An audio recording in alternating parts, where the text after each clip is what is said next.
Greetings and welcome to the SaaSOps show. My name is Justine, and this is my colleague and 5-time winner of the Best Dressed at Home award as judged by his dog. Woof. Hi. Today, we'll show you how we've streamlined wiping computers remotely in the time of the Rona. You may need to wipe a computer for a variety of reasons. And with the current remote work situation, you probably want to make it as seamless as possible for your IT team, as well as for your end user population. So at BetterCloud, we actually use Jamf to manage our Apple devices and Intune to manage our Windows devices. I have never used Intune before coming to BetterCloud, but it actually makes it really easy to do a fresh install on a computer. You just have to make sure the device has an Intune license as is properly enrolled, and then you just click Fresh Start, and there you go. Voila! That is literally the only time that Microsoft has made something easier than an Apple product, I think. Jamf is a bit more complicated. Some would say powerful, but power leads to complication, I guess. So part of the core suite includes the ability to wipe a machine with an MDM command from Jamf. That's like the very basic, like I press a button, wipe, it's gone. But this completely wipes the operating system off of the device, and the end user then is left with a very, very expensive brick, unless they have the know-how to reinstall the operating system.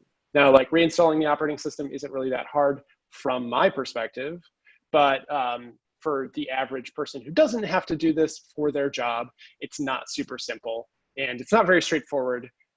But do you know what is magical, Justine? What's magical, Brian? Jamf has this incredible community of users that share their experiences. And just like Stack Overflow, you can just go and copy and paste to your heart's content. Never have to figure out anything for yourself. We did some digging on Jamf Nation and we came across some scripts people have written that wipes the data off of devices and reinstalls macOS Catalina on that computer. Jamf has also published a blog post on this, which we followed a lot of the steps on. And we did this automatically, so we controlled the process from our end when we need to wipe the devices. But you could also put this into self-service if you wanted to be really fancy and like let your end users do it for themselves. My computer is slow, Justine.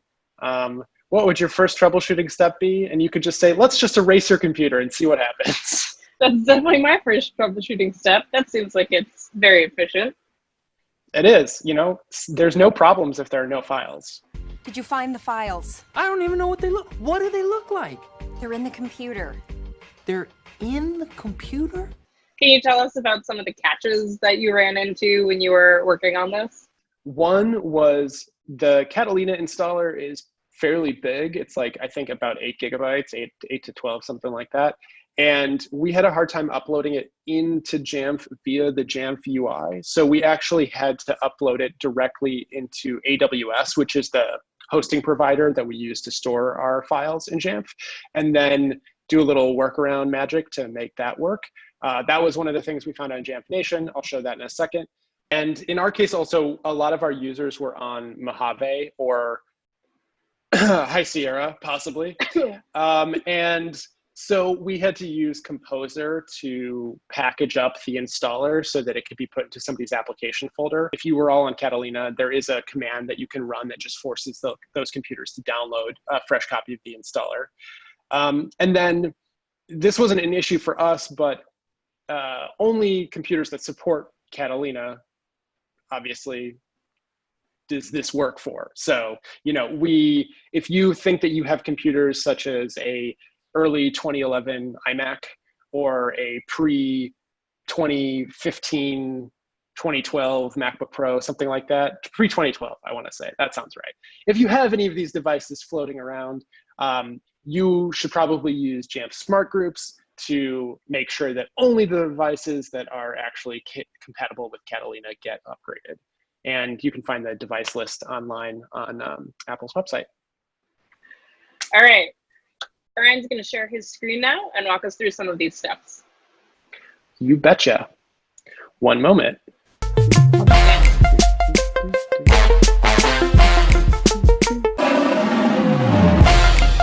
So, so I mentioned that Jamf has a blog post about how to reinstall a clean Mac OS with one button.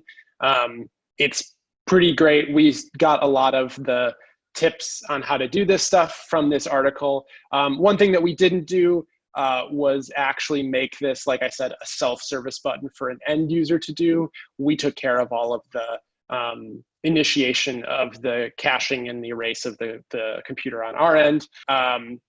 I did mention also that we had some trouble updating or uploading the package, the macOS installer package, directly into Jamf. So this is the article that we found that had a workaround for uploading it straight to AWS complete with a little curl command that James had fun with. So we'll include that in the description as well. But for what we did, we basically just have two policies. We have one policy that runs first that caches the Catalina installer. So it has the package that I made. I used Composer to drop the macOS installer into the applications folder. So here's that.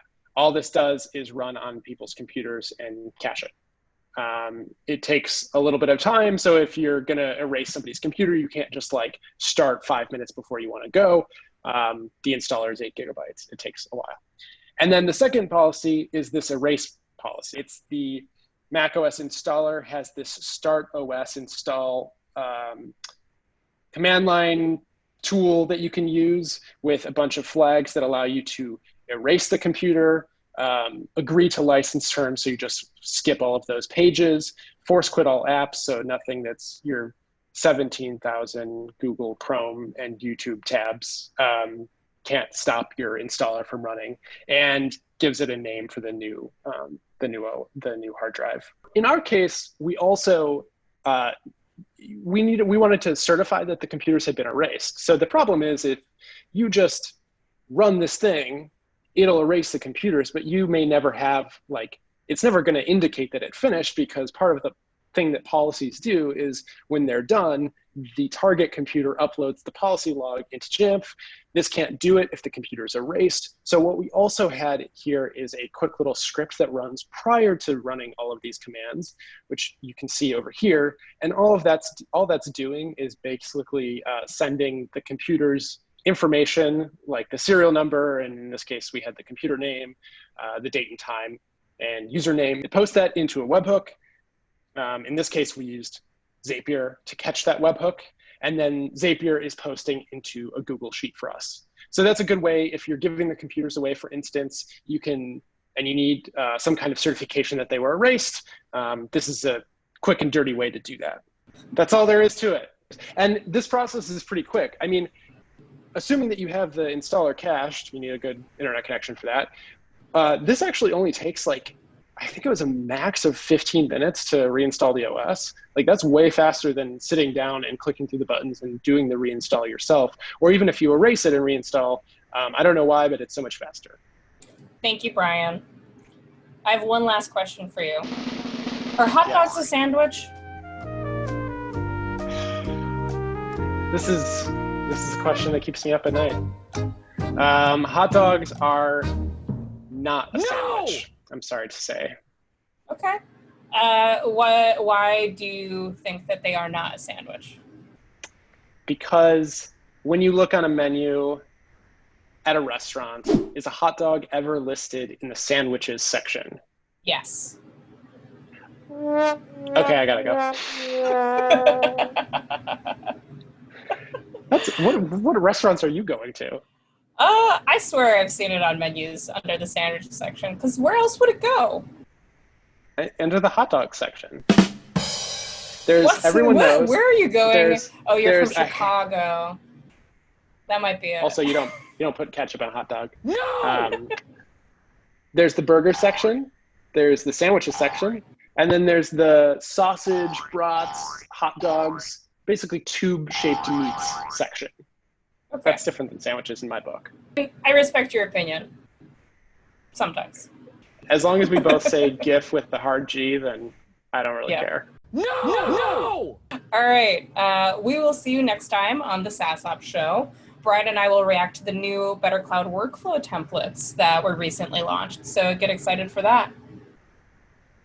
See you then. I'm hungry. I'm always hungry. All right. Ready, steady, spaghetti.